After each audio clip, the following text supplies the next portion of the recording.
Current Wednesday. And I'm actually going to do a little bit of a mix of current events and historical events. Tomorrow, as some of you might be aware, is the 200th birthday of Abraham Lincoln. And it's kind of interesting to see the growth of our nation in 200 years.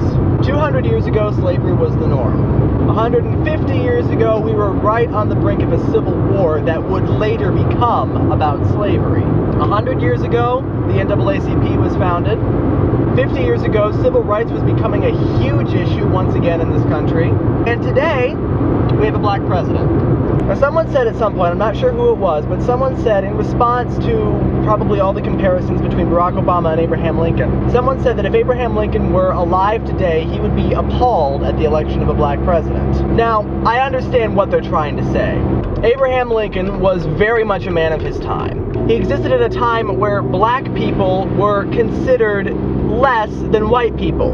3/5 of a white person, in fact, to look at the Constitution. He grew up learning this as fact. And so he was not in favor of complete equality between blacks and whites. In fact, he even said so during the Lincoln-Douglas debates. So it's easy to see how somebody could say that he would be appalled if he were alive today seeing Barack Obama as president. But I think there are a few things that we really have to remember about Abraham Lincoln. In his first inaugural address, Abraham Lincoln said he had absolutely no intention of ending slavery in the states where it existed. He wanted to contain slavery like the rest of his party, but he didn't want to all-out abolish it like the radical members of his party.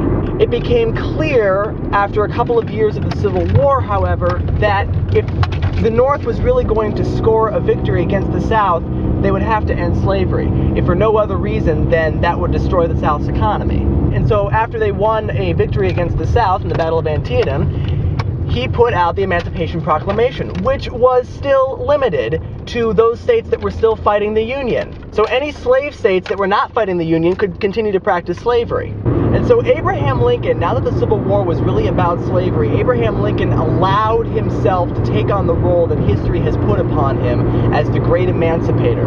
And so then in his second inaugural address when he was reelected, he did speak out against slavery. And in fact, the last public speech that he ever gave, 3 days before he was assassinated, he gave a speech which was in advocacy of limited black suffrage. He was already starting to change his mind about giving blacks the right to vote as well. So I think if Abraham Lincoln were alive today, if he were picked up out of his life in the 19th century and plopped down here in the 21st century, and he saw that Barack Obama was president, I think he would probably be surprised at first. But then I think he would allow himself to step back, to look at what has happened in this country in the last 100 years. I think that Lincoln would finally recognize that blacks are not inferior to whites and would support Barack Obama's cause. And I think there's a lesson for all of us there.